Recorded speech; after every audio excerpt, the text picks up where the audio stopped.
பலபடி கூறியதில் எந்தவித முரண்பாடும் இல்லை என திருச்சியில் டிடிவி தினகரன் பேட்டியளித்துள்ளார். திருச்சி அமமுக ஸ்ரீரங்கம் சட்டமன்ற தொகுதி நிர்வாகிகள் ஆலோசனை கூட்டம் திருச்சி திருவானைக்கோவில் பகுதியில் நடைபெற்றது.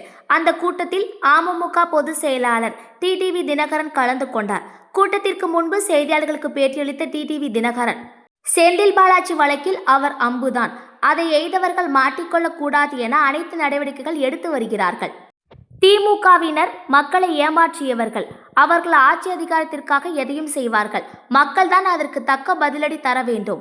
விஜய் அறிக்கை தீர்மானங்கள் குறித்து பார்க்கும்போது கூட்டணி அமைக்க முயற்சி செய்கிறார். மேலும் சீமான் தனித்து நிற்கிறார். எனவே 3-4 அணிகள் உருவாக வாய்ப்பு உள்ளதாக பத்திரிகையாளர்களின் கேள்விக்கு பதில் அளித்தனை தவிர அமையும் என கூறவில்லை. விஜய் கூட்டணி அழைத்தால் செல்வீர்களா என்ற கேள்வி. யூகத்திற்கு பதில் கூற முடியாது. நாங்கள் ஏற்கனவே தேசிய ஜனநாயக கூட்டணியில் உள்ளோம். அழைப்பு கொடுத்தால் செல்வதற்கு இது என்ன கல்யாணம் என கூறினார். தேசிய ஜனநாயக கூட்டணியில் அதிமுக பாஜக இடம் பெற்றுள்ளது. பாஜகவுடன் பல கட்சிகள் கூட்டணி வைத்துள்ளார்கள் என எடப்பாடி பழனிசாமி கூறியுள்ளார் என்ற கேள்விக்கு, நாங்கள் தேசிய ஜனநாயக கூட்டணியில்தான் இருக்கிறோம். கூட்டணி குறித்து எடப்பாடி பழனிசாமி கூறியதில் எந்த முரண்பாடும் இல்லை. மோடி பிரதமராக வேண்டும் என 2024 உருவாக்கப்பட்ட கூட்டணி தேசிய ஜனநாயக கூட்டணி. அதில் நாங்களும் பன்னீர்செல்வம் இணைந்தோம். தற்போது அதில் எடப்பாடி பழனிசாமி இணைந்து கூட்டணி குறித்து புது அர்த்தம் தருகிறார். வார்த்தையில் ஜாலம் செய்கிறார். ஆனால் நாங்கள் யதார்த்தத்தை கூறுகிறோம். தமிழ்நாட்டின் மக்களுக்கு எதிரான விவகாரங்களுக்கு குரல் கொடுக்கலாம். ஏற்கனவே டங்ஸ்டன் விவகாரத்திலும் அனைவரும் குரல் கொடுத்தோம். பன்னீர்செல்வம் அறிக்கை வெளியிட்டதை வைத்து ஊடகங்கள் எழுதும் பொழிப்புரைக்கு நான் பதில் கூற முடியாது. தமிழ்நாட்டிற்கு கல்வி நிதி ஒதுக்காத விவகாரம் குறித்து எனக்கு தெரியாது. 3வது மொழியை தமிழ்நாட்டில் கொண்டு வருவதுதான் புதிய கல்விக் கொள்கை. இந்தி என எதிலும் குறிப்பிடப்படவில்லை. 3வதாக ஒரு மொழி படிப்பதும் நல்லதுதான். குறிப்பிட்ட மொழியை தான் படிக்க வேண்டும் என மத்திய அரசு திணித்தால் அதை நாங்கள் எதிர்ப்போம். அந்த திட்டத்தில் அதற்கான நிதி வேண்டுமென்றால் அவர்கள் கூறுவதை கேட்க வேண்டும். தேசிய ஜனநாயக கூட்டணியில் அதிமுக இணைந்த பின்பு அமமுக இருப்பிற்கு எந்த ஆபத்தும் வரவில்லை.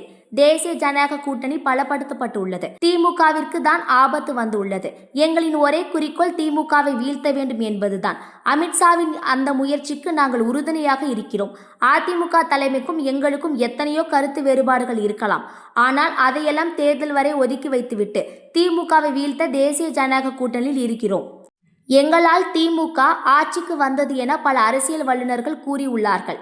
அமித்ஷாவின் முயற்சிக்கு எந்த பங்கமும் வரக்கூடாது என வார்த்தைகள் விடாமல் நாங்கள் நாகரிகமாக முறையில் கூட்டணி பலப்பட வேண்டும் என விரும்புகிறோம். தமிழ்நாட்டில் ஜாதி சண்டைகளும் ஆணவ படுகொலைகளும் அதிகமாகி உள்ளது. விடுதிகளின் பெயரை மட்டும் மாற்றினால் போதாது, மக்களின் உள்ளங்களில் மாற்ற வர வேண்டும். டிசம்பரில் எல்லா கூட்டணிகளும் உருப்பெற்றுவிடும். அந்த நேரத்தில் நானே கூட்டணி குறித்து பதில் அளிக்கிறேன். எங்கள் கட்சியின் தகுதியுள்ள நபர்கள் அனைவரும் நிச்சயம் போட்டியிடுவார்கள். திமுக ஆட்சி மீது கடுமையான கோபம் மக்களிடம் இருப்பதால் பயந்து கொண்டு உங்களுடன் ஸ்டாலின் என கூறுகிறார்கள். தற்போது யாருக்கெல்லாம் மகளிர் உரிமை தொகை கொடுக்கிறார்களோ விடுபட்ட மாதங்களுக்கும் அவர்களுக்கு கொடுக்க வேண்டும் என்பதுதான் நியாயமாக இருக்கும்.